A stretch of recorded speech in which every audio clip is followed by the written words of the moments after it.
Hey friends, it's Jamie Grace and welcome to my YouTube channel if you're watching this, and welcome to the Jamie Grace podcast if you're listening to this. Today is, oh, that was a text that I got. Today is a very different episode of both my podcast and a very different style of video. Something I don't do often, but it's kind of like just like really long and extended and not very edited. But we're gonna talk about Tourette Syndrome and anxiety, mental health, ADHD, OCD, all that stuff combined with like pregnancy, friendships, relationships, marriage, and faith as well. So I'm gonna dig pretty deep into my life here and try to answer as many of your questions as possible. Thank you so much to everybody that did send in a question.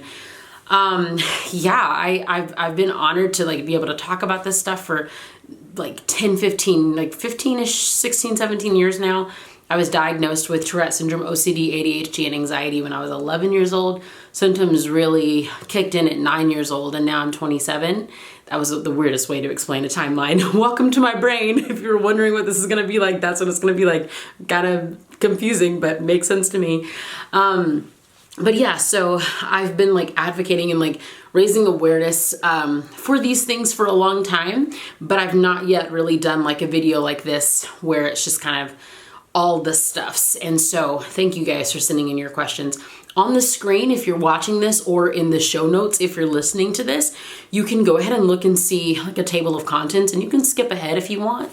I'm not offended if you guys want to do that. I also want to make sure you guys know that I'm not a doctor. I do have a bachelor's in child and youth development, and so some of the things that I say might come from that perspective. I was in kids ministry for like 10 years, and I've trained teachers and taught teachers as well.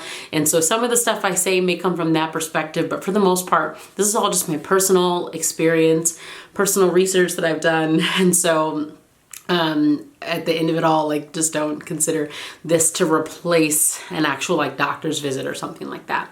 So let's just jump right into it. I didn't put this person's name, but they said, how do you get properly tested for any mental illness? I feel like I may have anxiety issues or something else more serious because my body is starting to twitch. So with Tourette's, OCD, ADHD, and anxiety, all this stuff, any other condition that you can think of, it can oftentimes be really difficult to get a diagnosis. And the reason why I say that up front is because I just don't want anybody to be discouraged on their journey or overwhelmed on their journey.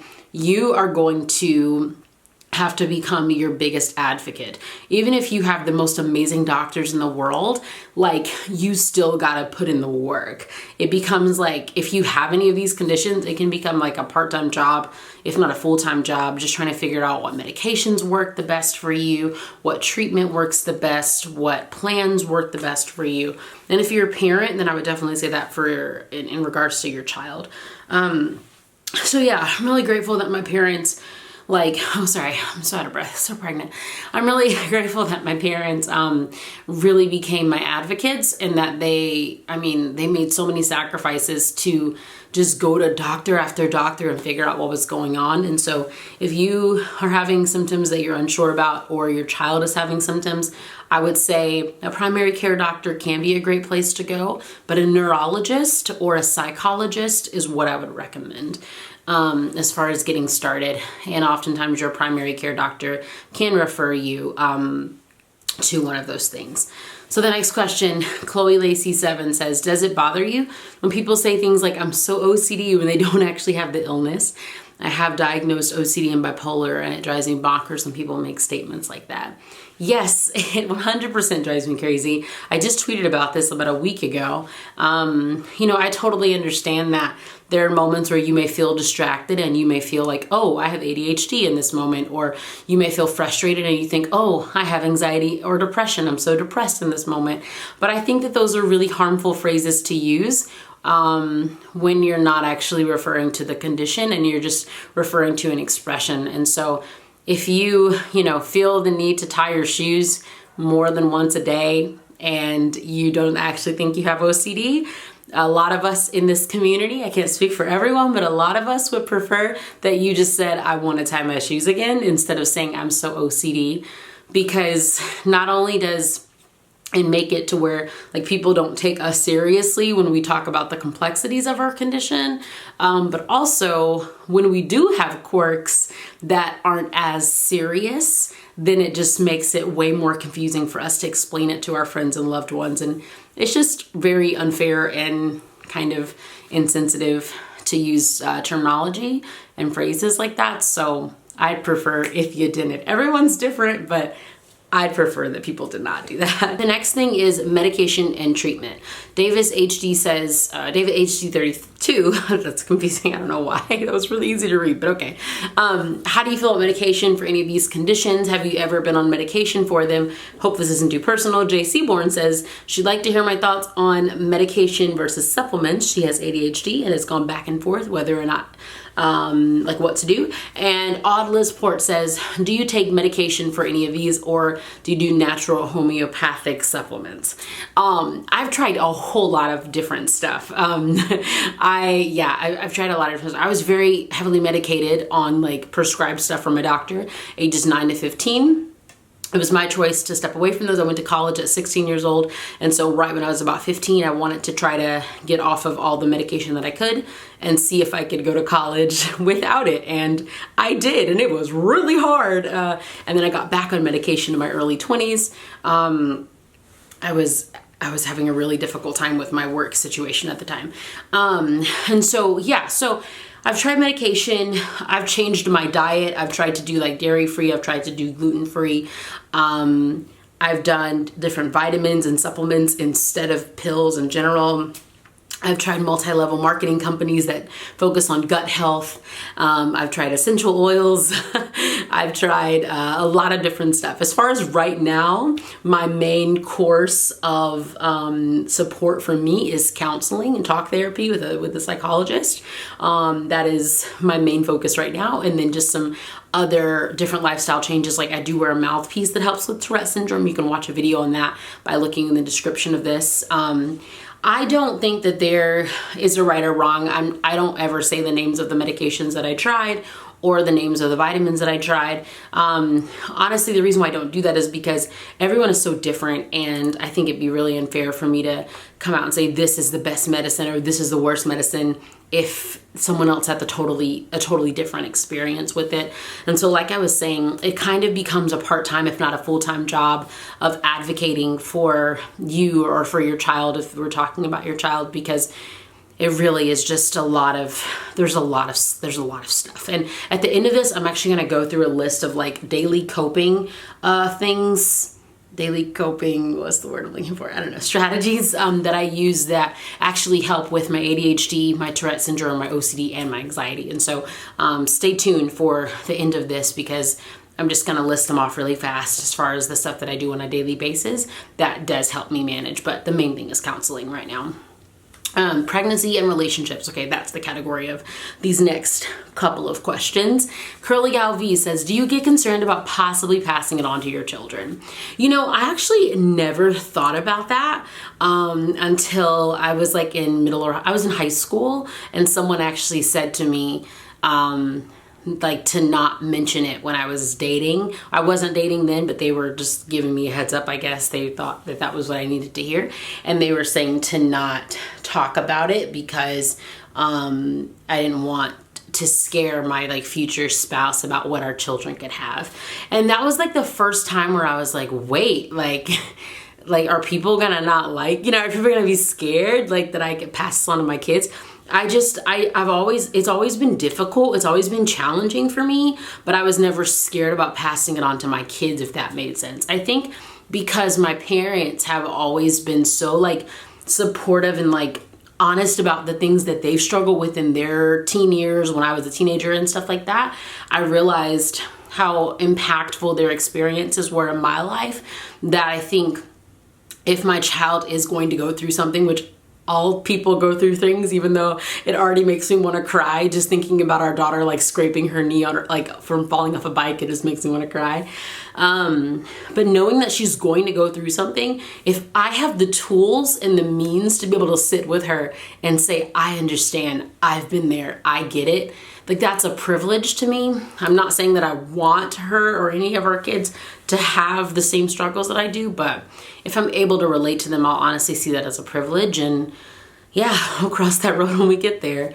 Miss Shauna says, oh yeah, it's like, I think it's like a 50% chance that our kids, like any kid that we have biologically, that they will have Tourette syndrome. So, I mean, I think I've just always kind of just been prepared for it, and I've been around a lot of kids that have Tourette's, and I've like, there's no S at the end, Tourette, and I've like mentored a lot of kids in their early stages of diagnosis, and so yeah, I think I'm just, my brain is just like, okay, Lord, like whatever. I've never been one to like over fantasize a healthy child, if that makes sense, because I was never a healthy child. And so when people were saying, do you want a boy or a girl? And I would say, oh, I don't care. They would say, oh, you just want it to be healthy. And I'm like, well, yes, obviously that's ideal. Like, don't get me wrong. That's like dream scenario. But when you have a disability yourself, you don't idolize health as like the good people, if that makes sense, because there's no good or bad. This is just your normal. Okay, Miss Shauna says, how does Tourette affect your marriage, or does it affect your marriage? Yeah, I mean, it doesn't have, like, it's not like a, like, it's not like a negative impact on our marriage in the context of like it's like, I don't know what kind of example I could think of. Like, just like say, well, I don't want to like compare it to anything because I don't want to be rude to somebody that's struggling with something. But yeah, so Tourette syndrome it's a medical condition, right? And so anybody that's like sick, like that's a part of our wedding vows and sickness and in health. So he signed up for this. But yeah, I mean, it doesn't have a negative impact on our marriage, but it is difficult. Like it's difficult in any aspect of my life. Is something that I deal with, and something that I'm grateful that I have a husband who is so like patient and compassionate, and he's so like, I mean, the cliche of like communication that you always hear about marriage, like, oh, it's about communication. He's so pro communication, and I'm so pro communication that it really helps, because if I am having a bad day, or if I need to explain something that I'm like, you know, I don't know, like sometimes I'll think of things that have to do with my Tourette that I'm like, oh, I haven't even explained this to you because it's such a part of my normal that I didn't think to explain it to you. And he's so like eager to sit there and listen to what it is that I have to say and stuff like that. So, I mean, it's definitely, it's hard to like say, like it hasn't made it challenging for our marriage, but it's just it's a hurdle that I have, like, it's just a challenge in my life, if that makes sense, because it's a medical challenge. And it's just something that I say that if you're considering marrying someone with mental health complications, or with medical complications, or if you want to get married and you have that stuff, just communication is key. Like, it really, really is. Like, don't be afraid to talk all the time, and just, yeah. I'd say what's probably harder than like, well, I'd say probably one of the hardest things was like letting him see my tics, because it's something that I've gotten so conditioned. I've gotten so good at hiding it. Like, I'm like really good at hiding it, which I should not be, but we'll get into that later. So that was hard. Like, just even like when we were engaged, like I was like, dang, he's probably gonna need to figure this out at some point, so he's not like startled at home one day, you know? And so yeah, like that has been hard. And then the anxiety part of it all. But again, I'm very pro counseling. I've been going to a counselor since like 2000, I don't know. So I was in college, and I've been out of college for like 6 years, 8 years. Have I been out of college for, no, 7. Yeah, I've been out of college for 7 years. So I've been in like with different counselors for a long time. And so just like communication is really key, and keeping him updated on my updates of my health journey and my mental health journey is really key. Always Kayla says, is it challenging having Tourette syndrome and being pregnant? What advice could you give someone wanting to start a family but worried about their disorder? I mean, yeah, it is challenging, being pregnant and having Tourette syndrome, but also sometimes I'm not sure which one's more difficult, if it's the anxiety or if it's the Tourette when it comes to pregnancy. OCD and ADHD, for me personally, they haven't really affected my pregnancy, but Tourette syndrome, as far as like my physical tics, there are certain tics that I just cannot do. And so there have been nights where I've just been kind of just distraught, to be honest, because it's like, so holding in a tic, essentially, it's like you can only hold it in for so long, and then eventually you have to let it out. And so the kind of terms that they might use in this community, they would say like suppressing your tics at school, and then when you get home from school, you tic away. So your friends at school might be like, you don't have Tourette's, I've never seen you, whatever. And then you get home, and then your parents are like, wow, you've been holding that in all day, haven't you?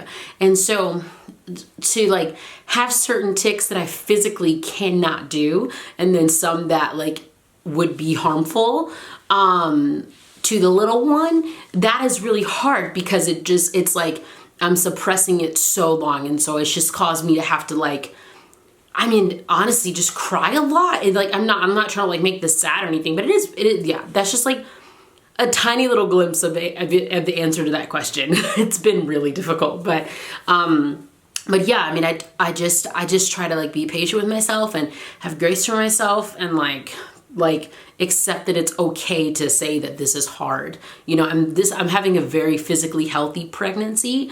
But with that being said, before I was pregnant, I was not very physically healthy. And so, just trying to balance that, right? And then the anxiety as well. Yeah, it's just the same thing. I'm just having to just stay on top of like counseling and my accountability, and my mom and my dad, but my mom was a homeschool mom, so I was with her all the time.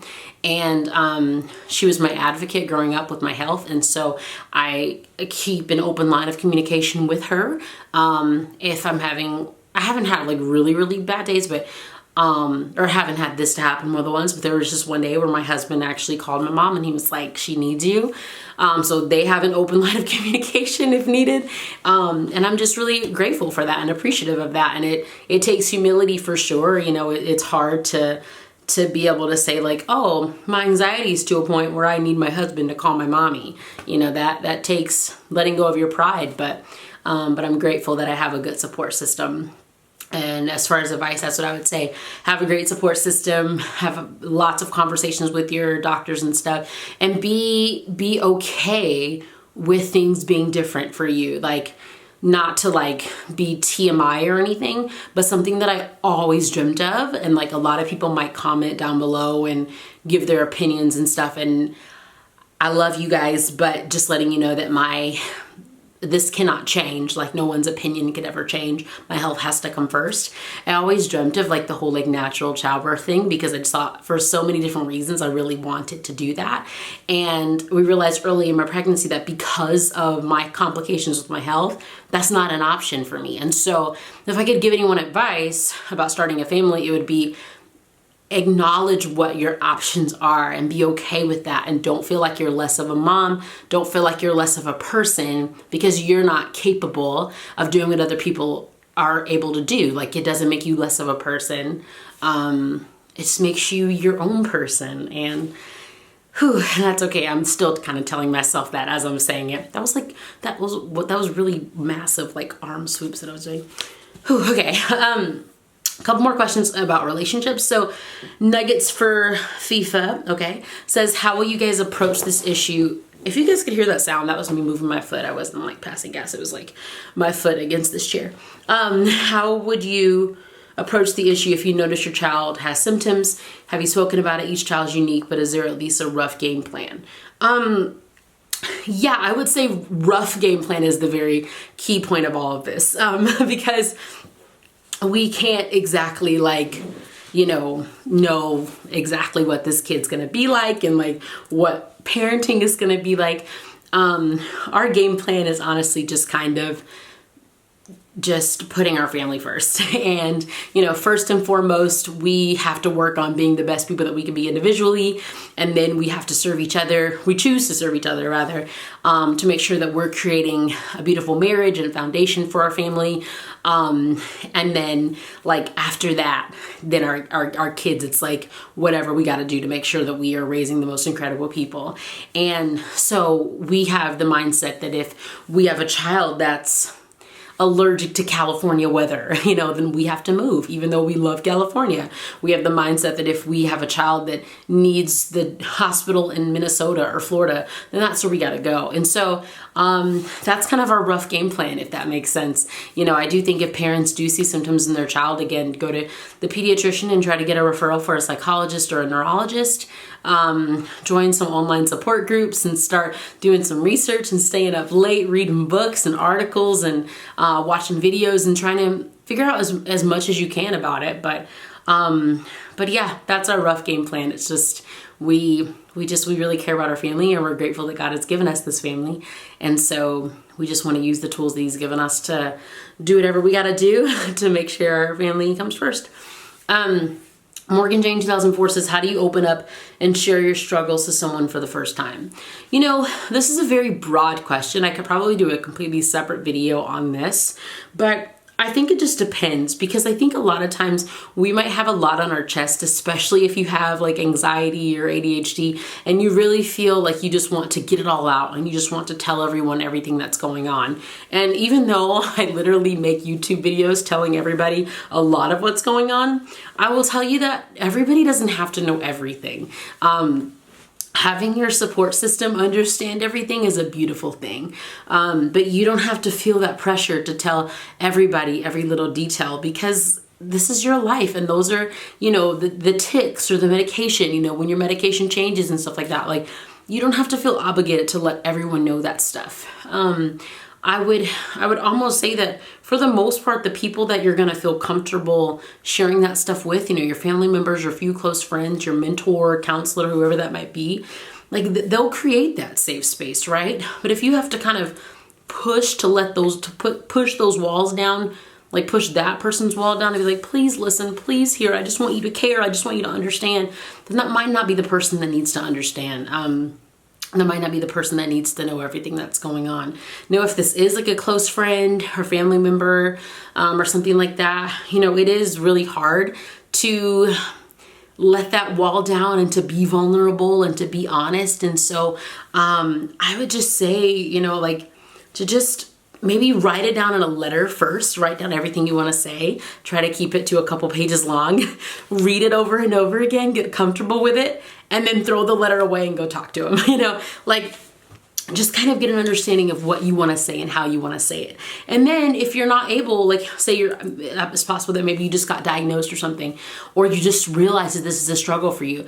Maybe you're not able to say it yet. So maybe you do write them a letter, or maybe you send them a video that seems very much like your life and you think that they'll understand it better that way. Maybe you find a good movie, a good resource that says just kind of relates to your life, and you say, hey, will you please watch this movie with me? So I think that, there's other creative ways to talk to people and let them know what's going on. I know for me, I actually wrote a full 5 or 6 page thingamabob about anxiety, and I actually took it to my counselor and we read through the most important parts or whatnot. And that was really helpful. So that could be something that could be helpful for you. Okay, last question in the relationships department. So how did you deal with telling people about it or when they found out? And that's from Anna Betsy. For me, now sometimes my Tourette syndrome can be a lot more subtle because I am getting a little bit older, and it just kind of can get better as you get older. And then also my mouthpiece has helped me tremendously. But for the most part, it was never a secret. You could hear me coming from a mile away. You could see me coming from a mile away. So it was people knew something was up. And I'm going to be real, some people, I feel like that was not, you couldn't hear that at all. I'm going to be real. Some people did not receive it well. Some people chose to bully me about it, pick on me about it, mimic me, mock me. That was what they chose to do. And so it took me a while to get to this point, but at some point I just had to realize not everybody's going to be as loving and accepting about this as I would hope. And so thank you for showing me your true colors. Have a great weekend. That's just kind of the mindset that I had to develop, to be honest. It took a while to develop it, but it just was. And again, about the support system thing, I had to understand that my support system doesn't have to be the biggest neighborhood or it doesn't have to be as big as a city or a state. It could be the size of a small village or enough people that only fit in one car, it's okay to have a small support system.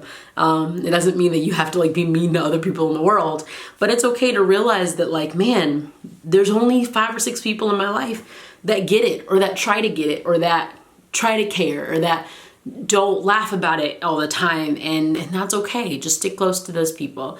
Yeah. Okay, so the next category is anxiety. And ADN at 332 says, how do you think your anxiety will affect you as a parent? I worry about that for myself. I think I love your question because it is very quintessential. I have anxiety. It's like, I worry about this.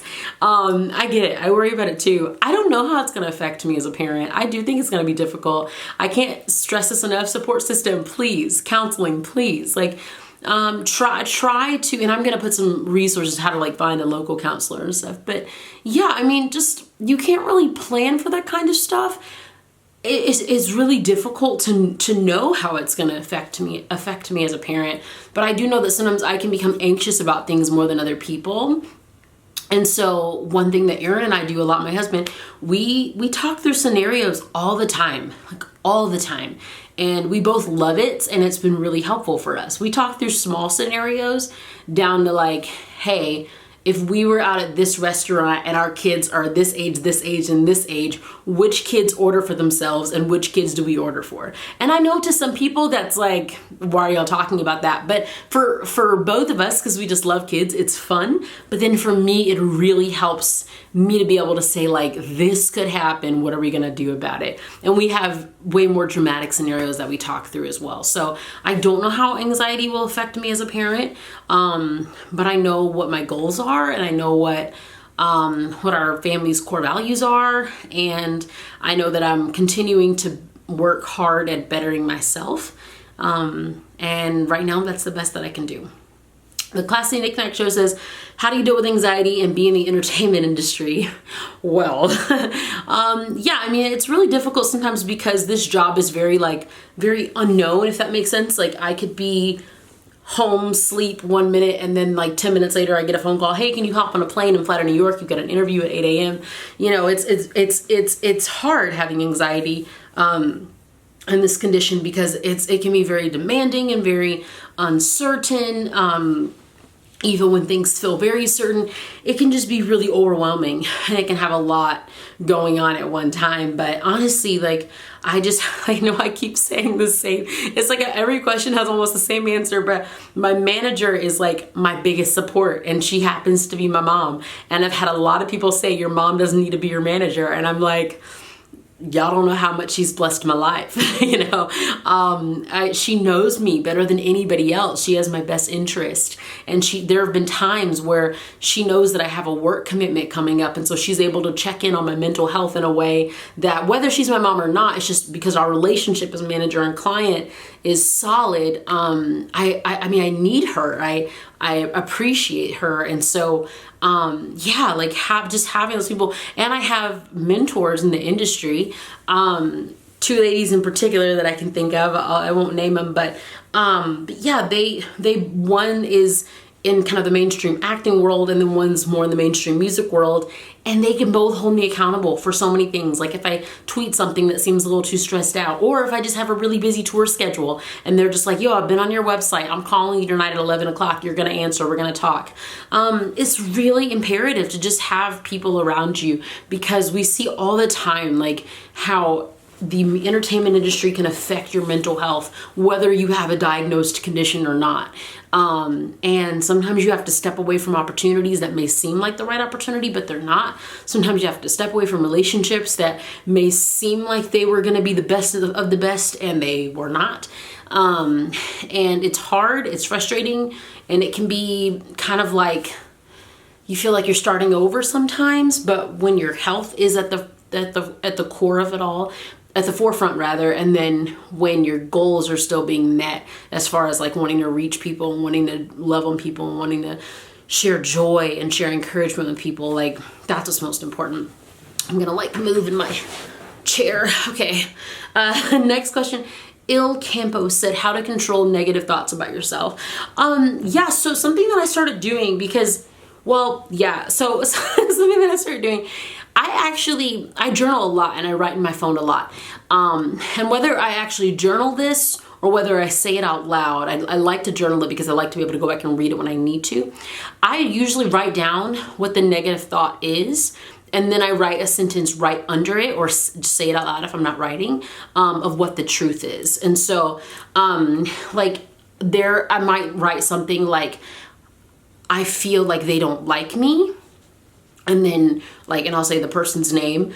And then right under it, I'll say, I know they like me. This is just my anxiety, or something like that. Like whatever it is, or it could be, I know they don't like me, but my value is not found in if people like me or not. You know what I mean? So it's like, that's what I've just really had to do, because I can't always, it's complicated for me sometimes to turn my brain off. Like when you're talking about anxiety, when you're talking about pure OCD, like sometimes it's hard for me to turn my brain off and not go there, not go to that dark place, not think about that, not to think that sentence, not to be self-deprecating. It's really difficult and it's really challenging. So what I do is I just write it down, and I acknowledge the fact that it's there. I'm not gonna pretend like it's not there, but I also know that it's not always truth. And so I just write down what I am thinking, I write down what I am worried about, and then I write down the truth. Or I'll say it out loud. I have no shame in talking out loud. I have no shame in being in the middle of Target and saying that's not true. And I know that to some people that might be like, whoa, little girl, like you can't just walk around Target talking to yourself. I'm not running around Target loudly going, that's not true. I'm not doing that.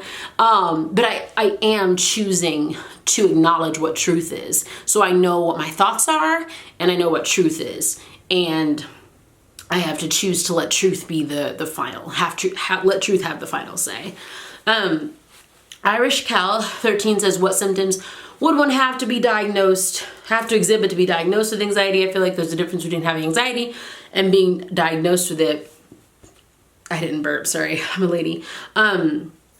Being diagnosed / being able to say I have anxiety, but I've never had anyone actually explain what classifies it. Yeah, so again, I'm not a doctor, but there are definitely times in life where you can, even for someone with anxiety, and I wanted to include this question even though I'm not a doctor, I wanted to include it specifically for this reason. There are times in life where even I, as someone with anxiety, diagnosed at 11 years old, I have to acknowledge that certain things that I go through have nothing to do with my diagnosis. And that is a really difficult thing to acknowledge. That's a difficult thing to understand, and a very difficult thing to differentiate. And I want to leave a link to a sermon series in the description box below. I think it could be really helpful for a lot of people, whether you're a churchgoer or not. Please check out this sermon series. My dad's a pastor, and there are literally 2 pastors that my dad has ever really followed and bought a lot of their books. And so it's one of those 2 pastors. And so, yeah, this sermon series was really helpful because it was talking about anxiety and stress and worry. And the church I was in had a satellite sermon being sent to multiple campuses, thousands of people. And I'm sitting in there going, there's no way that all these people are diagnosed with anxiety, but all these people are in here getting freedom from talks about anxiety. And it was really helpful for me. I don't know why I keep pointing my finger, but it was really helpful for me because I was able to see the difference of what is something in my character when I'm choosing to be anxious, where the Bible says don't be anxious about anything. And then the differentiation of what is me being an actual chemical imbalance causing me to have anxiety about an irrational fear or something irrational. And so, yeah, I think the diagnosis would probably lend itself to being a little bit more on the irrational side, something that could be differentiated from truth, whereas general anxiousness that someone that's not diagnosed maybe would experience something that is being anxious about something that is true. But that's very broad, and I'm not a doctor, and please don't hold me to that. That was just a random little thought, and there's so much more where that thought came from, and I'm not going to dig into all of it now. Ann_H.K1, okay girl, she says, what do you do when your anxiety is really bad? Oh, okay. So yeah, so I already feel like I kind of answered a little bit, but I do, again, stay tuned at the end because I do want to share this list of practical daily like coping things that I do that are really helpful for me. Morgan Jane 2004 says, how do you deal with suicidal thoughts? So I'm not going to dwell too much on this one because I don't know really everything to say, but I will say that if you are struggling with this, I've struggled with this in the past, please, please, please reach out to someone right now. Turn this video off, turn this podcast off. I'm leaving some stuff in the show notes in the description of the video of the podcast episode where you can have access to phone numbers that you can call, people that you can reach out to. Please, just, this world needs you, and like, just like, please reach out to someone right away. Peculiar Treasure 01 says, what is the best thing for your family to do when you're fighting a moment of extreme anxiety? My sister has anxiety and I'm not always sure how to help. You know, I think this is a question that could be really difficult for you to ask your sister, but I think it would be really important. I know it's taken kind of a few years for me and my sister to really develop like what I need and like what makes sense in those situations. But yeah, we're like, one thing for me is when I'm really, really, really stressed out, and maybe this will help answer Anne's question too. When I'm really stressed out, if I'm having a panic attack, if I feel like I'm on my way to a panic attack, I personally benefit from quiet, and I benefit from isolation. With that being said, it's not healthy for me to go into extended periods of isolation. So something that my family is kind of aware of and that we just kind of do. We've talked about it, I guess, but also I think it's just something that we just kind of do. I kind of will have like isolation that's not really isolation. Like I'll be in the room with someone and I'll just be like, I need quiet, and like we'll just be in the room together and it's quiet, but they're still there, but we're just not talking. And that can really help me calm down a little bit. Or I might say, I need 5 minutes in my room, but I'll go in my room and I won't close the door. And so they'll still be nearby, if that makes sense. So that's something that's been really helpful for me, is like finding a way to be by myself and like work on like calming down, or whatever it might be, but not allowing myself, like, please, don't fully isolate yourself. Like, it's unless your doctor tells you to do that, like, I would encourage you to not do that. MacFierce18 says, how have you been able to learn to control, sorry, I have Tourette's. If you're listening to the podcast, then you don't know what's up. How have you been able to control anxiety attacks in public? One time I had a panic attack in IKEA. I was just in there, I was trying to buy a shelf, and I just felt like I couldn't get out of the store. It's IKEA. It was a Saturday. It was a lot of people. I have sensory issues, and so sensory overload can be very difficult for me. So this actually happened in Times Square the first time I went as well. There were a lot of smells, a lot of sounds, a lot of people, a lot of visuals, a lot of colors, a lot of lights, and like same thing with IKEA, same thing with Times Square. I've also learned that fluorescent lights are really triggering for me. So like Walmart, Target, IKEA, like you might find me with sunglasses on, not because I think I'm famous, but because the lighting can trigger me. And so, yeah, so it was really difficult. And what I did is I also had a panic attack at Disneyland on my birthday. Yay. I have actually started carrying headphones with me like 99.9% of the time, and I have a white noise machine in my Apple Music, and I have classical music in my Apple Music. And at Disneyland, that's what I did. I put the headphones on, I went into a bathroom stall, and I just like tried to calm down there. At IKEA, I started like just like talking, like saying, like, it's okay, everything is okay, you're going to get out. And I just put all the stuff that I was trying to buy, got out of the store, got in my car, called my mom on the phone, let her know what was going on, which is the whole isolation, not isolation thing. Put her on speaker, and had a pretty rough cry breakdown in my car. But I'm glad that my mom was on speakerphone. I know that was really hard for her, and I hate that she had to sit through that. But I know that my mom was grateful that she was able to be supportive of me, even though she was down the street or at home or something. So anyways, yeah, I know that was like 3 different stories in one, but that's just, those are kind of like just some different things that I've done in my life to help with from having an attack in public. How do you get friends to understand anxiety in social settings like birthday parties, concerts, etc.? My friends just don't get it, from Riley. Yeah, I mean, I would think, like, I don't mean this to sound negative, but I just want to say this so that your friends, like, so that just to cut your friends some slack, they might not ever get it. Like, people that don't have this, they're not going to ever understand exactly what it's like. I think just understand the friends that, like, don't try to so much get your friends to get it. Just say, like, hey, this is what I need from you.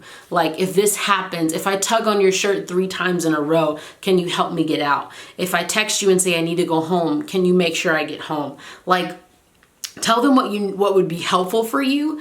And if they're willing to do those things, then great. They don't have to get it. You see what I mean? They're still supporting you even though they don't understand what you're going through. And some, I mean, it's just, so if they're like laughing at you and they're like, oh, that's so dumb, anxiety's not real, like you're going crazy, then those aren't your real friends. And that's a different conversation. But yeah, I don't worry too much about trying to get people to get it, trying to get people to understand it. I was talking with my best friend Kristen about this, and if you go look on my Instagram, yesterday I posted this video of us, like the week of the wedding, me, Kristen, and Hannah. My friend Kristen, like, we've been friends forever, and she's never seen me have a panic attack. She's like never really seen my Tourette go crazy. But like, she knows like more about my life than, like, almost as much as my sister knows about my life. Like, Kristen and I are really close. So Kristen, like, she doesn't have to get it, but she knows how to support me. So if I'm talking to her about counseling or talking up to her about a panic attack, you see what I mean? She's supportive and she's there, but she can't write y'all a book about what it looks like because she don't know. So she's probably never gonna get it per se. And that's okay. Like, doesn't make your friends like a bad person just because they'll never get it, if that makes sense. Guys, I keep like wanting to sit on my foot because, my parents' flight got delayed. I keep like wanting to sit on my foot and then it keeps like falling asleep. Ow, there's so much going on right now. Okay, whoa, okay. I tried to like sit my seat up. I need a nap. It's 8:51. Why do I need a nap already? Okay, now this next category is all about Tourette Syndrome and Tics. So, fun little PSA. There we go. Every time I talk about it, it shows up. So, that's a thing. Okay, we're just gonna try to jump through these so that I can jump to the next topic. Emily Newsiel, that was not Tourette's, that was just me not knowing how to read. She says, do you feel like it's a daily struggle or has it become so normal to you now that you don't even notice it anymore? I would say yes.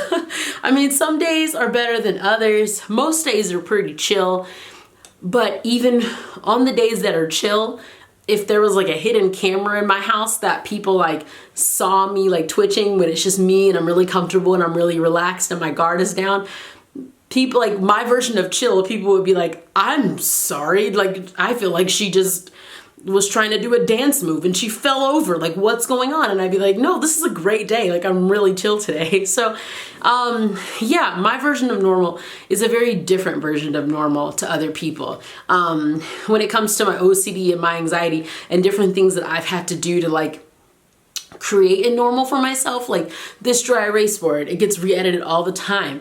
This horse calendar, I've had a horse calendar ever like for like 15 years, I think, something like that.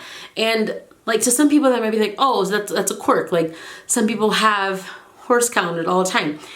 When I tell you guys it's not just me being quirky, like I have to have a horse calendar. And like, even though I'm kind of now even like making light of it, it's a very serious thing for me.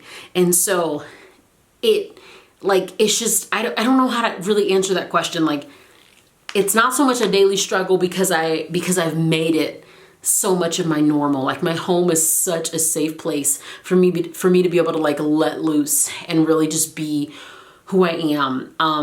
So I don't think that it's a daily struggle, but I think that if someone were to step into my life and ask me about all these little details of everything that I do, you know, like the volume on the remote control, it's always on a certain number for certain reasons. I have a really difficult time if it gets changed to the wrong number. And it's not like a funny difficult time, but it's like I could have a breakdown about it. And it's like when watching a movie out with friends at someone else's house, I'm not going to be that way about it, but I've created this safe place in my own home, to where to other people it might seem like a daily struggle, but for me it's very normal. And I'm aware of it, but it's just my normal. And that was a little bit of a OCD segue, but we'll talk about OCD more in a minute.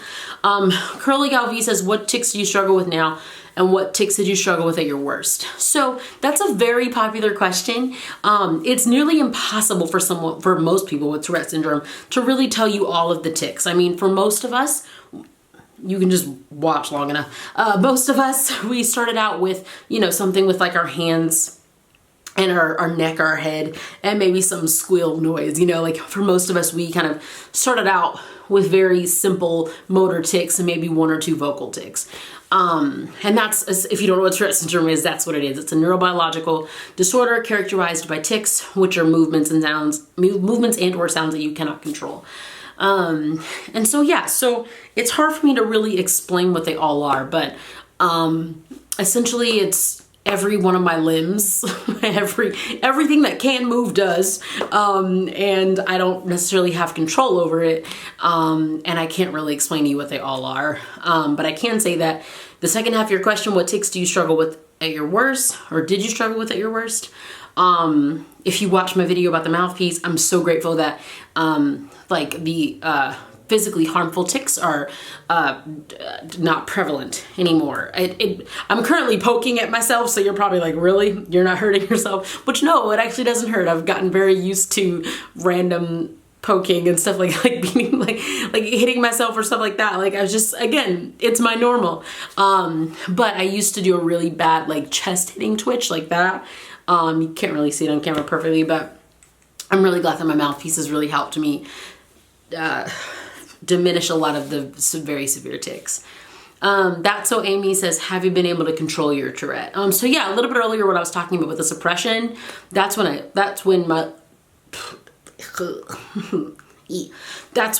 the controlling, trying to control my tics started, was with suppression, which is something that I should not do. With that being said, there are times where suppressing it is helpful, and it's not necessarily a bad thing to suppress my tics. Like if I'm like driving a car, I can suppress my tics to drive a car safely. If I am having a day where I don't think that I can, then I just tell my husband or whoever I'm with, I can't drive right now. And thankfully the people that I know and love are very understanding of that. So yeah, so I can control it to an extent, but at some point, everything that I've suppressed is gonna show back up. So like today, I drove for like 2 hours to get to LA and then cool. Okay, yeah. Yeah. And then I was at the hair salon for a while, and then I drove, about for those listening, that was not me farting, that was my mouth farting. Okay, that made it better. For like 2 hours and 40 minutes, I drove back home. So that was a lot of suppression. So now I'm at home, so it's a party. It's not really a party, I just, that's just how I keep myself from going crazy, is from kind of being satirical with myself. Okay, Blind Ninja says, are there certain things that help or make your tics or symptoms worse or anything like that? Yeah, stress makes it worse. Not sleeping makes it worse. For me personally, eating too much sugar or drinking anything with too much sugar can make it worse. But at the same time, I don't like the taste of sugar. I think it tastes like Robitussin. And so, I don't really have to worry about that too much. But yeah, so certain things can make it worse. Things that can make it better is just like, well, not being stressed, being well rested. I sleep way more than the average person, but at the same time, I never sleep. It's really hard to explain and really weird to explain.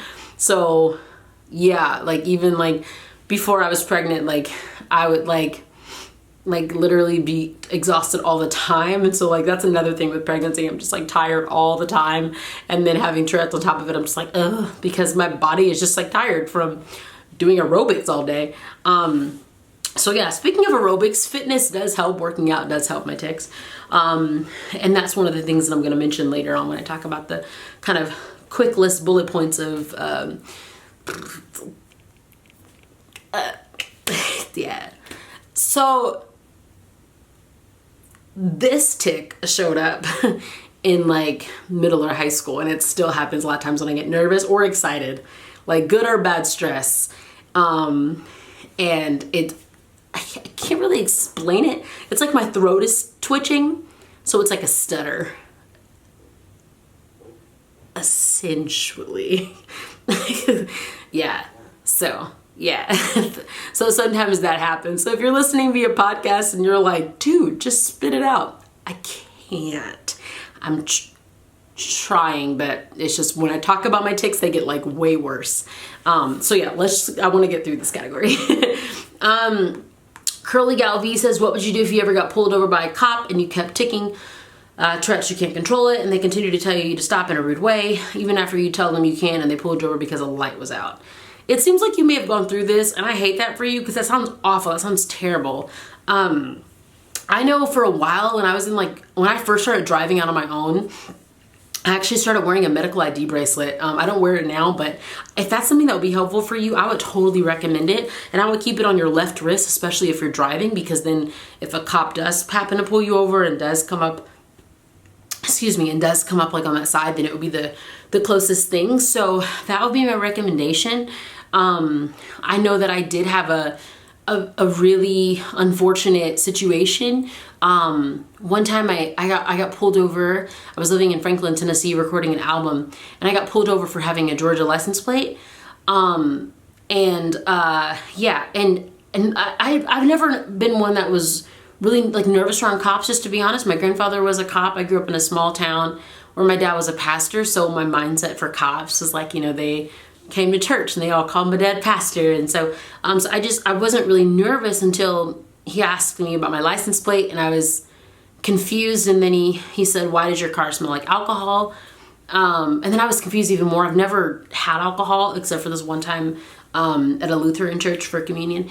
And and so he asked me why my car smelled like alcohol, and I just told him I don't drink. And he said, he had my license, and he said, well, you're old enough to drink. Why don't you drink?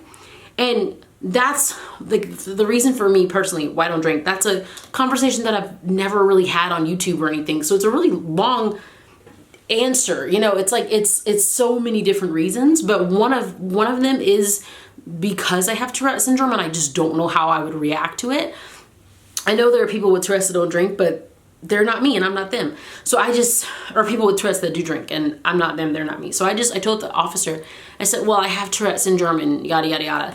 And then he started asking me so many questions about Tourette's, and when I talk about it, I tick more. So I started ticking, and it eventually ended with me, going away. He said I just got a warning for having the wrong license plate. We won't get into that conversation, but that was really scary. That was really intimidating to be right there ticking a whole lot. It's kind of, I've also had the situations at TSA when you have to stand at that thing and they say, put your arms up, and they do the scan at the airport. I'm perfectly fine until they say, don't move. And then I'm like, what? It's like I become a different person. Like I start moving so much. Those situations are really difficult. And so, honestly, man, if it's really, really, really severe, just try not to really be alone. Honestly, I know some people with really severe anxiety have even gotten like support animals and stuff like that. But a medical ID bracelet, I would say, is just one piece of advice that I would give you. Magical Peach says, doesn't make it harder to do school or everyday life things. So I graduated from school a long time ago, but thank you. So when I was in school, I was homeschooled for most of it, but I did go to some private school stuff. Went to public school for a little bit. And then I went to full-time college for 4 years, and I graduated in 2012.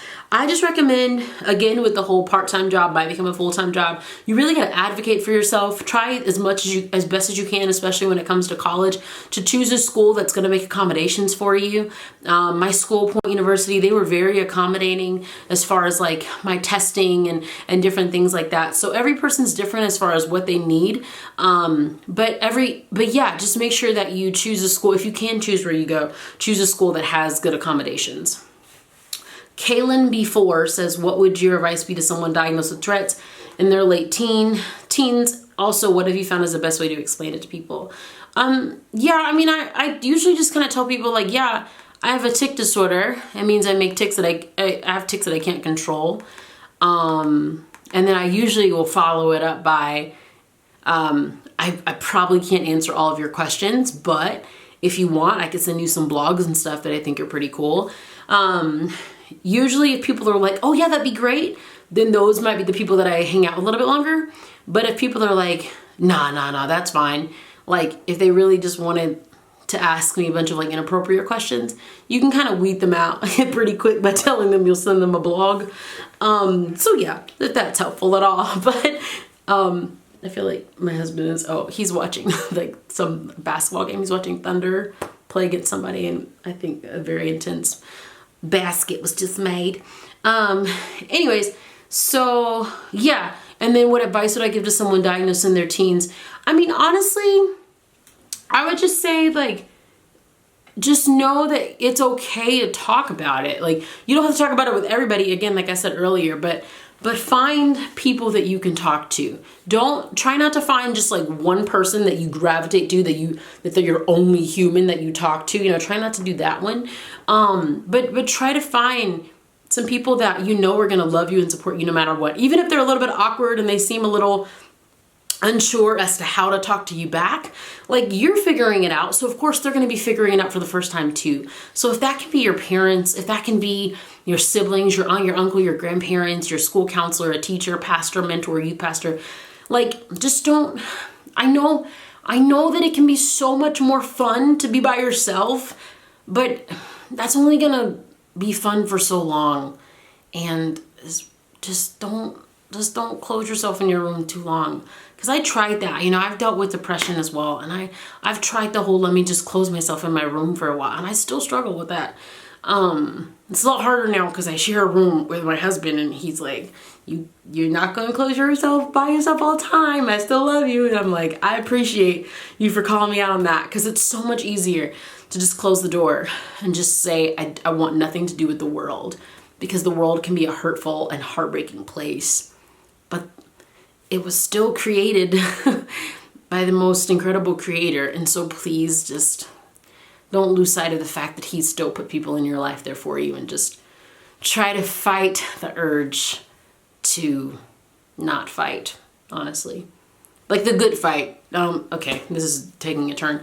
Next question, Aaron Engelbright says, how have you been able to handle as a teenager, and how can you talk to your friends and family about it without feeling ashamed? I think I meant to put those two questions together. I did read these before. But yeah, like, there's no need to feel shame for having Tourette syndrome. Like, this isn't your fault. You know what I mean? I remember my parents know everything about my health because they've been walking with me through it. Like I had pneumonia 7 times before I was 2 years old. I had asthma growing up. So my parents know more about my health journey than I do. But I remember that when I got my mouthpiece, which was not long ago, it was in my 20s. In that doctor's appointment, there are things that I talked to my dentist about in front of my parents that I'd actually never told my parents. And I felt so much shame. And I remember as I said those things, I looked over at my parents. And like I was expecting to look over at them and they were going to be like mad or something like that. But this is something you can't control. Like your parents shouldn't be mad at you. They might be hurt that you didn't tell them sooner. They might be hurt because they're confused and they don't know what they're doing. They've likely never gone through this before. But they likely won't be mad at you. And just try to remember that. Try to remember that if this is really new to you, it's probably really new to them too. And you guys are going to figure it out together. Mina Mouse 9 says, if we suspect our daughter deals with one or more of these issues, who do we take her to so she can be evaluated? Yeah, so pediatrician, if they can get you a referral. But I'd also say, like, don't be ashamed to, like, get all up in the mom groups, the mom forums, the Facebook groups, and all that stuff. And find some people in your area that might recommend a neurologist or a counselor that's local. C. Reeve 1326, how can church be more accessible for people who have Tourette, as I know many people who struggle to go to church due to their tics? Yeah, I mean, I would just say, like, Again, this is a very case-by-case situation because some people have very loud vocal tics or very physically exhausting or physically expressive, motor tics or physical tics. And so I would just say, like, if you're finding a church to go to in general is really hard and stressful and frustrating and annoying. But maybe if you can find a church that has like an email address of like a family's pastor or a staff member or something, to send out a couple of emails before you go, if that makes you more comfortable. Or if you can go and then talk to someone after and say, is there someone where we feel more comfortable? They may be able to, I would presume and hope that churches were totally okay with someone being in the main sanctuary. Maybe they'll even offer the opportunity for your family to share a little bit about what Tourette syndrome is like, if that's the kind of thing is needed. But also, say it's a young child or a teenager that's dealing with some insecurities right now and maybe isn't ready to be in the main sanctuary. They might have like a nursery or a family room where they can watch the service from as well. So I think there are definitely different options. Again, it's like that advocating thing. It's like when Tourette syndrome shows up in your life, it changes your life forever. And we got to change with it and we got to work with it. Let's see. Natalie says, Sorry, Natalie. I think I already answered your question. Kelly says, how do you deal with the pain of repetitive tics? That actually hurt. Sorry, I was like digging into my knee and I was like, oh, how do I deal with this? This hurts. Very different things for different people. When I was little, I had a tic where I would ram my head into pretty much anything, the wall. Well, yeah, pretty much walls. And so when I was in the car, we had to take a pillow with us all the time so I didn't, bust a window or something. I wore biker gloves as a kid because I would punch stuff all the time. And so fortunately, I don't have those tics anymore, thanks to my mouthpiece and not going through puberty anymore. But yeah, so I just had to make accommodations. My parents, unfortunately, I did physically injure them sometimes, and I'm grateful for their patience and support, and they chose to not make a big deal out of things. And as we've talked through things in my adulthood, my heart's been broken sometimes of knowing what they went through to not make a big deal out of stuff. But that's what parents do, and yeah. Okay, we have a couple more categories to go through for my podcast listeners. Give me a second. But yeah, so talking about OCD next. Caitlin LaRue, or I don't know how to say that, but she says, how does your OCD present? So yet again, that's kind of like asking how many tics do I have? It's a very difficult question to answer. Also just being honest, and I think that this isn't a practice that people should implement whether you're a public figure or not. I don't share the full details of all of my medical complexities, especially my triggers, because you can't trust everybody in the world. And so that's a hard question for me to answer because I don't answer all of those things. But I will say that it's essentially like, because I know some people say like, I'm so OCD because they're just struggling with wanting something to be a certain way. A lot of the things that I do struggle with, like for example, like the consistency of my calendar and always wanting the TV volume to be at like one of these 3 to 4 different things. And there's certain words that I use very often because I like the way certain letters roll off my tongue and things like that. Even with all of that stuff, other people might have those quirks as well. But the difference with me as having formal OCD is that oftentimes my brain can kind of function in a way that if these things don't come to fruition, that something bad is going to happen, that things are going to fall apart. And so that's kind of a difference of just like having quirks versus needing things to be a certain way when it comes to OCD. Haley Davis says, what way does it come up and how do you avoid it? So one thing with my OCD that my mom told me when I was very young, and my parents are very accommodating people, so people might think that this sounds very harsh, but it's something that I'm very grateful for. And if our children do exhibit symptoms of OCD and do happen to be diagnosed at some point, I want to implement this as well as a parent. My mom told me, she said, you will always find a way to accommodate your OCD.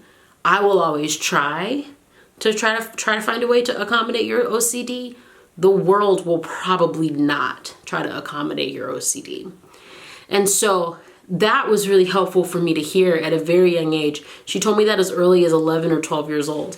And I'm not saying that every parent needs to say that to their child right now when their kid gets home from school, but it was helpful for me to understand because she acknowledged that I have this struggle. She acknowledged that I'm always going to work hard and that she's always going to try, but she didn't want me to live in a world thinking that if I get a 9-to-5 job, then I'm able to tell my boss, oh, I'm sorry, I need XYZ because of my OCD. Now, even though a boss may be accommodating to that, they may not. And so I'm just grateful that I was kind of given that freedom. Now, at the same time, some people may not have very severe OCD, so that might not be relevant for them at all.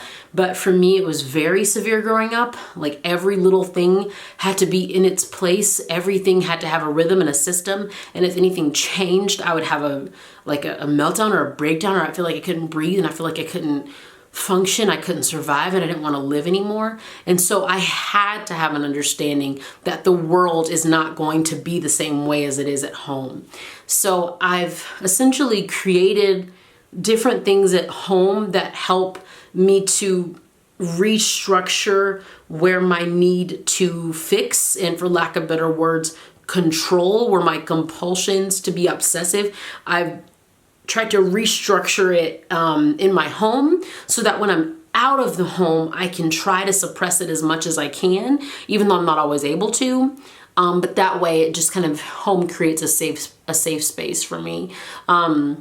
One example was when I went to hotels, I had the need to sleep in a certain bed, and like if there were the 2 beds. And as I was getting older and starting to like do tours with other people, I was having a really hard time when I would go to in the hotel room, and I was like, you know, had a roommate with another girl from another band or something, and she would choose the bed that I wanted. I couldn't sleep all night because she was in the bed that I wanted, or like whatever it was. And so I would literally like almost have a panic attack because I'm like, I needed that bed and you slept in it, and now I can't talk to you because I'm scared you won't like me if I talk to you.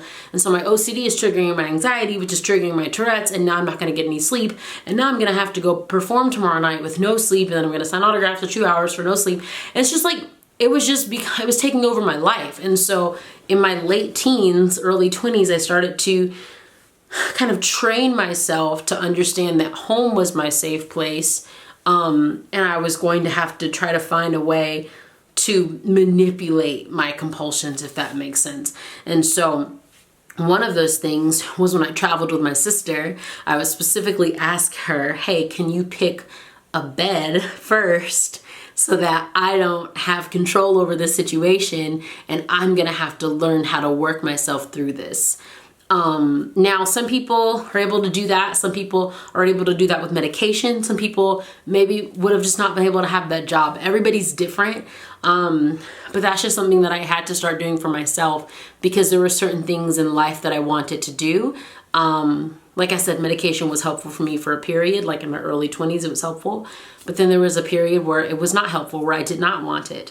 And so I just had to choose. I could either quit this job, go back on the meds, or I could try to work to find ways to grow through it. And I guess I chose the latter. It doesn't mean that my OCD is completely eradicated. When I'm home, things are still the way that I need them to be to a certain extent. But yeah, that's just, I mean, that's, for me, that's what growth looks like. Ray and Jean says, what were your most successful treatments and ways to manage OCD? Oh, I think I meant to put those 2 questions together, and then I'm gonna give you guys the list in like literally like maybe 10 minutes, I don't know. Okay, Meech Peach says, I have OCD and I was curious, how have you gotten through life being okay with how things are and not always trying to make everything perfect, controlling the anxiety? Very much similar to the anxiety answer, is just speaking out loud to myself.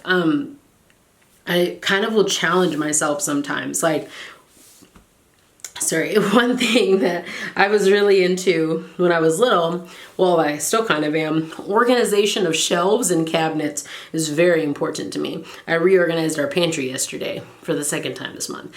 And I just, it's something that I just need to do. It's something that I've always had to do. It's an obsession, it's a compulsion, and I've always had to do it. When I was little, we used to shop at this store called Ross, and I would go, and I don't know if you've ever seen a store like Ross, but sometimes like their DVDs or their book area just can be a little bit, everything's kind of everywhere because a lot of people have looked at it throughout the day. So a thing that I started doing when I was younger is while my mom was shopping, I would stand there and I would reorganize the entire DVD shelf. I would either do it alphabetically or color-coded or by genre or all three. And sometimes it would take me like 30 minutes. My mom would be done shopping and she would come up and be like, hey, Jamie, I'm done. Or sometimes she would, so sweet, she would stand there and let me do it for an extra 10 or 15 minutes. It got to the point where the manager said that I needed a job there, but I was only 12. And so she instead would just like give me a soda. And which is like the best thing to give a child that's letting her OCD go crazy. Like, here's some caffeine. Thank you. I have to come back tomorrow. So anyways, with that being said, that has not changed about me. It kind of became a trend. Anybody's house that I would go to, they would be like, hey, Jamie, do you want to organize the fridge? I still love that. You can honestly, and I hate that I'm admitting this, if I ever come to your house and you ask me to organize your pantry or your refrigerator, I will 100% do it. I don't care how messy it is. That is like my joy, to organize pantries. Like, I love doing that. I love putting together furniture. Anything that has like rules. Oh, I love rules.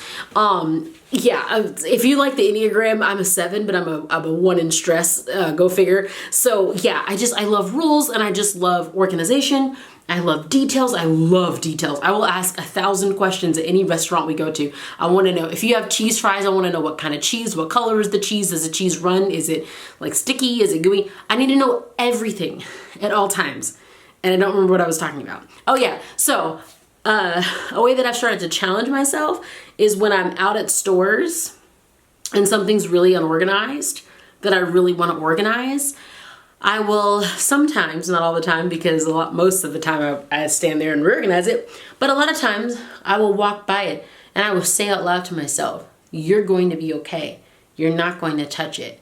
You're not broken. You don't have to, like whatever it is I have to say to myself. And again, I know that the OCD is still happening in my brain, like that like need to fix it, that need to make it perfect, that compulsion that's telling me to obsess over it for 4 to 5 hours. It's still there, but I'm choosing to let truth be the loudest voice I hear. I'm choosing to let truth have the final say. And sometimes when I get home, I sit there and I'm still thinking about that gravy packet that was sitting there next to the yellow rice at the grocery store. And I still think about it. And I know to some people it might sound really silly, but to me, it's almost to the point where I can't sleep because I'm thinking about it. So I just have to choose to remind myself, to speak it to myself. It is okay. You're not going to fall apart. And yeah, so that's honestly like what I've had to do is just a lot of affirmations and a lot of speaking truth over my life.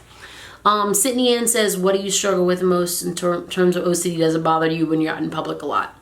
Yet again, I meant to put those two questions together. Okay, the last one, well, as far as diagnoses, is ADHD. Shane Draw Smith says, how do you deal with forgetfulness and establishing routines with your ADHD? And how do you deal with focusing on tasks that weren't as fun or lengthy?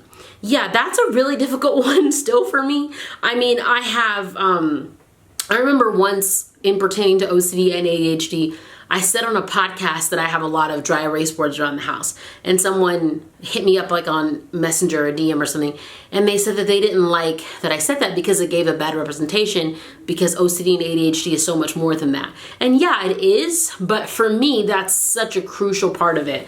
I mean, this calendar is such a crucial part of my survival. My notes on my phone, there's so many different categories, so many different emojis, so many different folders. This dry erase board gets recreated every few days, and it really is what helps me function. I say all the time, like, I don't want my phone to hear me and get distracted, but I say all the time, like, hey Siri, remind me at 3 p.m. to XYZ, like all the time. Am I saying that? Establishing routines. I work for myself, and so that can be really difficult. Essentially, I work for myself because I'm independent and stuff. And that can be really difficult because there's no set timeline. There's no set, rules. There's no set structure. So I've got a schedule for myself that's on my bathroom mirror of when to record my podcast, when to do X, Y, Z. And because it's just what helps me, writing down the vision and making it plain all over the house is what has helped me function and thrive since I was a little kid. It started with Post-it notes somewhere in high school or college, and then it's graduated to dry erase boards and calendars and notes in my phone. And that's what's really helped a lot. As far as dealing with things that aren't as fun or lengthy, I think that honestly attributes to my parents. Like my parents, again, they wanted me to understand that yes, we acknowledge that this is a diagnosis that you have, and we're not at all going to try to get you to change who you are. As far as like you're struggling with this, we're not going to tell you to pretend like you're not struggling with it.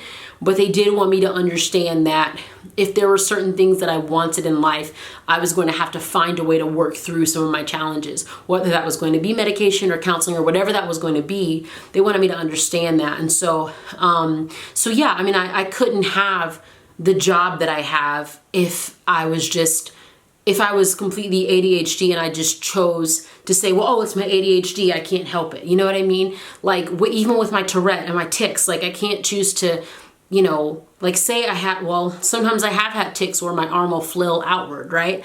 And I don't have the liberty to sit there with kids and I'm signing autographs and to just, karate chopping kids and just say, I have Tourette's, you're just going to have to get over it. It's like, at some point I have to realize, okay, what am I going to do to try to manage this so that I can step into what I want to do? So there are parts of my job that are not very fun. There are parts of my job that are very lengthy. I spend way more time sending emails and rereading proposals and going through contracts with my attorney and my manager than I do singing. And it stinks and it's hard and I get very distracted. I know even someone else says something about like, how do I pay attention in church? Bruh, I don't know. It's hard. But it's something that I want, so I work hard for it. And that was somebody in Art Van or something that specifically said about paying attention in church, like how do I do that and how do I pay attention in conversations? I mean, it's really challenging for me. I try really hard. I do a lot of tapping when I'm trying to pay attention. I'll tap here, I'll tap on the table, I'll tap on my leg, because it's really helpful for me to kind of develop rhythms because music is really helpful for me. And so developing a rhythm or a beat is really helpful for me. Paying attention in church. I mean, I take journals with gosh, when I was in high school, I would have gel pens, like all these different colorful pens and stuff, for those of you who don't know what gel pens are. And I would have like 12 different journals and I would be drawing a full comic strip of what the sermon was about. And people are like, you're writing down everything the pastor's saying. You're drawing a ton of pictures. Like, just write down the key points. I'm like, I can't write down the key points. I have to write down the pastor was at the right point of the pulpit when he talked about John 3:14, because that's helpful for me to know that he was at that part of the pulpit. Because if I didn't write that down, I'm not going to remember what he was talking about. And so it's just figuring out what works for me and choosing to work really hard. Again, it's a part-time, if not full-time job to advocate for yourself and to figure out all of the quirks and intricacies of your condition and your brain, whether you have a condition or not. I put in a lot of work to try to figure out what I need and what makes sense for my life. And it's a thing you gotta do, man. It's tough, but it's worth it. Kara SW16 says, the stigma of ADHD is real. So many parents struggle with how best to handle things in med school, social, emotional, etc. How did your parents approach the ADHD aspect of your journey? I think I just unintentionally answered a little bit of that question. I mean, they were very sensitive and patient for sure. But they were very much pro the mindset of they're very pro the mindset of like, you will always find a way to accommodate this. We will always try. The world may not. And so, and I don't even know if those were the exact words they used, but that was just the way that was what was expressed in their actions. And so they worked really hard to make sure that I had what I needed. And I do think that I had a little bit of an advantage. I mean, I think all of us, to some different extent in our lives, we grew up with some sort of privilege. And I do think that I had a privilege of like having parents who were pastors and who were pastoral counselors.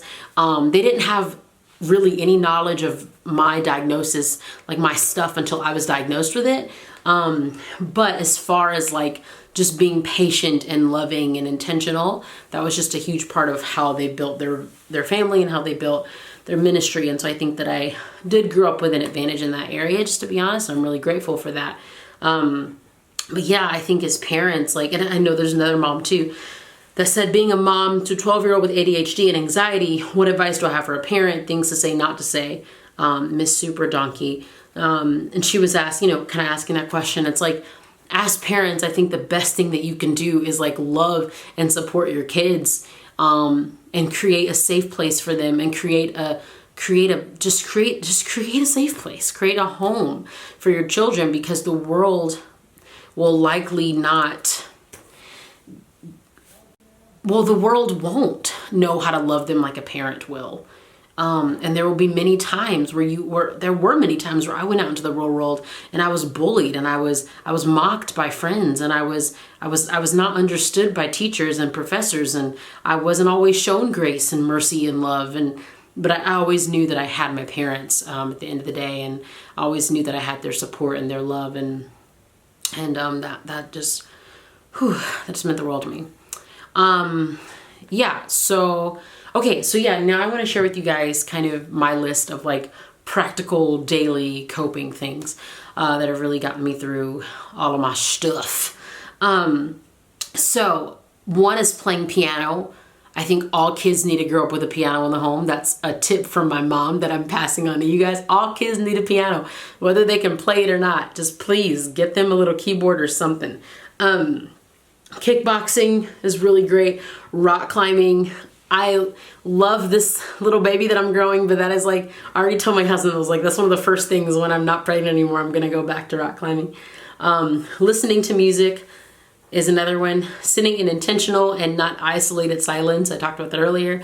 Attending church. So yeah, that's really good for me because it's just like really calming and peaceful. And it's just, I love taking notes because it really kind of, it's really hard to not get distracted all the time, but continuing to put myself in places with structure helped me to just what's the word I'm looking for? Just keep those wheels spinning of structure. So attending church is great for many reasons for me. Setting goals for the week. So I try to answer the question, what can I do?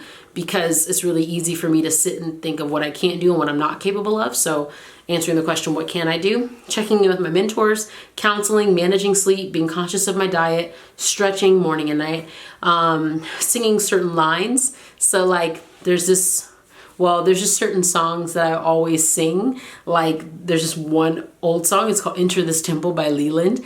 And I would literally just walk around singing Father, enter this temple, the same line over and over again, but it's just very positive. And I don't know, it's just really helpful for me. It just like, yeah. So there's different songs like that where I literally would just sing one line over and over when I'm really stressed out.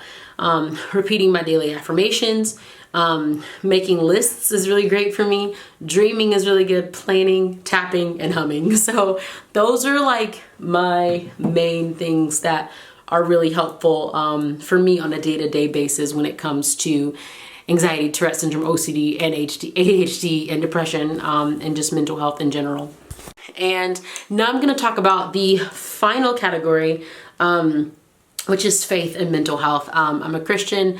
I was raised as a Christian, but I also have chosen my faith for myself. I'm really passionate about my faith. For those of you that don't know, I'm a singer-songwriter full-time, and a lot of my songs are about my faith journey. They're songs to God, about my relationship with God, things like that. So I'm going to answer some questions about faith and mental health. Every thought captive says, how do you differentiate between something that is a spiritual issue or sin issue versus something that is simply anxiety or an OCD issue? I kind of mentioned this a little bit earlier, but there are times where I have to acknowledge, like, is this something that is my character where I need to change it from a spiritual kind of inside out perspective, or is this something that is anxiety or OCD? Again, remaining really open and honest with mentors and stuff like that is really good. But my counselor is really helpful for something like that, because it's just like she has the perspective of understanding the mental health side of things, but also she is a Christian counselor, so she understands the faith side of it as well. And I had a counselor back in Georgia that I really liked, not to like compare the two or anything, but they're both really great. But my counselor in Georgia, like I remember there were actually a few times where she would say, now that I could tell you sounds like a heart issue. And that was really helpful that she actually called me out on that, because it helped me to not allow anything in my life to be a crutch, and for me to be able to see things that could be changed and how. Caitlin LaRue says, if you have things like intrusive thoughts, how do you remind yourself that it's not real and that God is still in control? And yeah, I would say that kind of the same thing I was saying earlier about like the journaling and writing down notes and stuff like that. Of just being able to write down like, you know, my mind says this, but the word of God says this, you know? So that is really difficult. I'm not going to lie, but just putting in the work, just actively putting in the work. And if you're really, really struggling with those thoughts, just tell someone, talk to someone, and don't struggle with it alone. Rue Montec says, I don't suffer from anything like this, but because I know someone who does, what would you tell them if they said, does God hear my prayers? If so, why doesn't he answer them? And why do I have to go through this? You know, I've definitely thought that many times, and I've said that many times. I've had prayers where I'm like sitting down with my hands folded and I'm like, hey, Jesus, we're friends. And then I've had prayers where I've been like screaming, and, you know, I've like sat in my garage and turned up the music and just cried and screamed for, you know, a while, just praying and just been like, God, you don't care and stuff like that, because it is frustrating and it is confusing. And I want to make sure, like you guys obviously know this, but I want to make sure that I say I'm not God. And so I can't answer the question, why do we have to go through this? You know, I can't answer the questions of which prayers is he going to answer, which isn't he going to answer. But I can most definitely tell you guys is that when I read the word of God, and when I pray, and when I talk to the Lord, and when I'm just in those moments, like one thing that I'm continuously reminded of is heaven, and how beautiful heaven is going to be. And I don't say this to promote my music, but if you like, you can listen to my song Heaven. And I'm actually, for the podcast, I'll actually put heaven, I'll put part of it at the end of the podcast episode and you can listen to it. But heaven is amazing, and heaven is perfect, and heaven is going to be a place where there is no crying and no fear and no sickness and no depression and no cancer and no Tourette and no kidnapping and no sin and no sickness. Like heaven is going to be perfect, right? Heaven is perfect. And so like I have to remind myself that heaven and earth can't be the same thing, because then what are we living for? Like heaven and earth can't be the same thing, because then what are we waiting for? Like heaven is different than earth. And on earth we have struggles. If you read through the Bible, you can read through so many people that went through things, that had troubles, that had problems. And yes, of course, like you can also look through the Bible and see incredible miracles. And I believe that you can even see miracles now. Like I've seen so many people's lives changed through healing and through, you know, just so many beautiful things. And so I believe in miracles, and I believe in God healing us and all that stuff for sure. But I also believe that because we live in an imperfect world, that there is weeping and there's crying and there is pain. And a part of my journey through that pain and through that weeping, so much of it has allowed me to have a better relationship with God, if that makes sense. At many times it's made it really difficult for me, just to be honest, but it's allowed me to have a relationship with God where I understand that I can't go through this alone, that I can't be by myself, that I have to lean on someone, depend on someone, and trust in someone that knows way more than I do, that has a better understanding of anything that I do. And yeah, I mean, I think like, yeah, I mean, I could seriously talk about this all day, because it's such a difficult thing to talk about and process. But at the same time, like even in this present moment, I guess there are times where it's just so natural for me to just talk about how good God is, even in the moments where I'm like, God, why haven't you answered this prayer? Why haven't you healed me physically of Tourette syndrome? I'm like, but look what God has done in spite of me having Tourette syndrome. You know what I mean? Like, if I didn't go through what I went through as a kid, like, I just look at like all these people that are going through stuff too, that are like sending me these questions. Like, I didn't even get to all these questions. There's so many questions from like kids that feel isolated and that feel alone. So many comments from kids that were saying things like, Jamie Grace, because of your story, I now know that I'm not alone. Because of your story, I now have hope that maybe I can be a singer one day, or that maybe I can live out my dreams, or I didn't know that people with Tourette syndrome could do anything or could be somebody until I saw your story. And so I think about, if I had been given this perfect life, no, granted, God does not need me to do anything. God could use a rock to do something cool if he wants to. God's not sitting up in heaven going, oh, I hope Jamie Grace wakes up so I can do some cool work. But with that, he chooses to use me, yeah? And so I think if my life had been perfect, like, dang, I wouldn't get to be an example to other kids. I wouldn't get to be an example to other women that are going through anxiety or depression or things like that, I did a really brief little thing on my Instagram story the other day about how I was having a very physically healthy pregnancy, but I kind of touched on how mentally it's been difficult just as someone that struggles with anxiety and panic attacks and being pregnant. And y'all, the amount of messages that I got from pregnant women, I don't even know that many pregnant women followed me.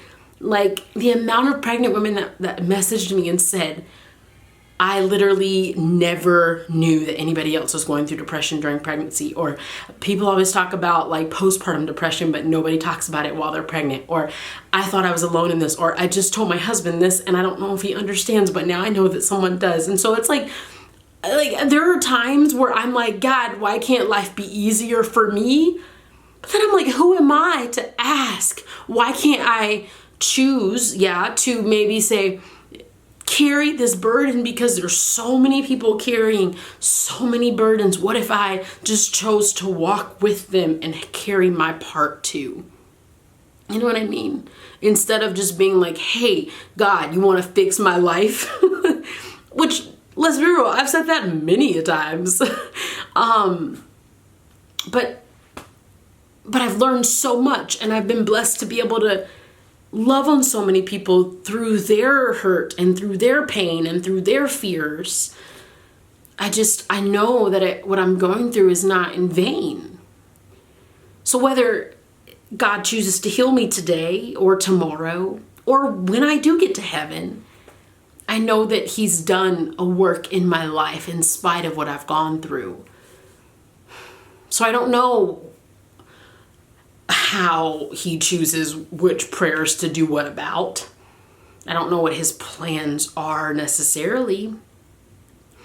And I don't know why I always have to go through stuff, but I am able, at most times, able to see the beauty in what he's doing. Even, like, I wrote a song once that said, I wrote it to a friend whose son does not have a very long life expectancy. And I wrote it to her and I said, you may feel pain, but it's not as great as his name. And I know that can be so cheesy. It's like, oh, look, you rhymed some words, but it's like, and even in all the pain that we face, like, God is still so good and he's still so great. I think about my mom and dad, so like God, right? So we see him as like God the Father. So it's like a parent-child relationship in a way. And this is not a perfect analogy. I'm just obsessed with analogies. So I think about my parents, and like when I was younger and they would say, you can't go here, you're not listening to this music, you're not watching the show, whatever it was. It just kind of felt like, okay, my parents are just like doing this because they're my parents and they just want to tell me what to do. Okay, whatever. But as I got older, I was able to look back and see the intention behind why we didn't watch that, or why we didn't go there, or why I didn't wear that. I was able to see why they had me go through certain things, or they kept me from certain things, because as my parents, they know way more than I do. So my relationship with God, in a way, is like that. It's like, as I get older, I'm able to look back and I'm able to see, like, wow, that's why I went through that, you know? Like, I understand it to a different extent now. And I understand that as my father, you either knew I could handle it, or you were just gonna make sure that you walked with me while I tried to handle it. And if I could trust that you're always there, then I can understand that sooner than later. So yeah. Knix Kind 01 says, have you ever, I have to sneeze so bad. She said, have you ever asked God for healing? If so, did it sometimes make you doubt that you were not healed? I've been asked that question a lot. Again, I don't know when my Tourette is going to go away, today, tomorrow, or heaven. But I think the word healing is really interesting, because I think a lot of times we can put so much focus and we almost glorify physical health. We glorify healing of the body. We kind of glorify it, I think, too much, to be honest. And I just had to acknowledge that, like, even if I'm not particularly healed from Tourette Syndrome exactly while I'm on this earth, like, what has God done in my life, you know? Like, not taking for granted the things that he has done. Because it's like, I have Tourette Syndrome, and yeah, that sucks. And I'm not trying to, like, Jesus juke anybody, but, like, I think about, like how many, like, young women prayed for, like, their parents to just love each other, and their parents to create a healthy home. You know what I mean? So it's like, I had, like, just being honest, I think I had, like, one of the best childhoods in the world. So it's like, yeah, I have my struggles, but God gave me these parents that are, like, everything to me. And so I have these days where I complain about everything to Jesus, don't get me wrong, but I don't want to be that person that looks around and says, God, you gave me parents that love me. You gave me a roof over my head my whole life. You gave me a sister that's my best friend. You gave me a father who's a pastor but's never had a scandal. You gave me a mother who was a homeschool mom but was never controlling. Like, you gave me all these incredible things in life. But I have a health condition. You see what I mean? It's like I look at the stuff in my life that other people might be praying for, and I'm like, oh, dang, I got a lot out of this. I got blessed very tremendously. And yeah, I go through stuff that stinks. Don't get me wrong. But I'm blessed in a lot of ways, and so I just try to acknowledge that. Zoe Heather says, how has it affected your life as a whole? And what have you learned from dealing with it all these years? What are some positives that you've been able to find through it? Again, I did not burp. I'm a lady. So also I'm pregnant. That's the baby. So yeah, it's taught me resilience. It's taught me how to bounce back. Like when I feel like I can't anymore. I had a moment pretty recently where I was talking to my mom, and I was just I was done with all the things. And I just told my mom, I was like, I'm done. I just don't want to be here. I'm done. I'm too sick. I can't. And my mom, she started like going through, like she verbalized everything that I've been through. She talked about all of my hospital visits and all of the bullying and all of the stuff that I've gone through since I was a baby. And she went through all of that, and she was like, are you not that girl? Like, did you just stop being that girl? Are you not resilient anymore? And it wasn't pushy. It wasn't too much. Everybody has a different relationship with their mom. It was what I needed, because it reminded me, like, I'm strong. Like, don't get me wrong. I've got a lot of flaws just in general as a human. But I'm strong. Like my strength, like having Tourette Syndrome has made me so strong. And so I'm really grateful for that. I've learned how to understand differences. I've been in situations with friends where we're like out in public and someone that's disabled, severely disabled, might show up, and people get nervous and they jump and they might laugh, they might snicker.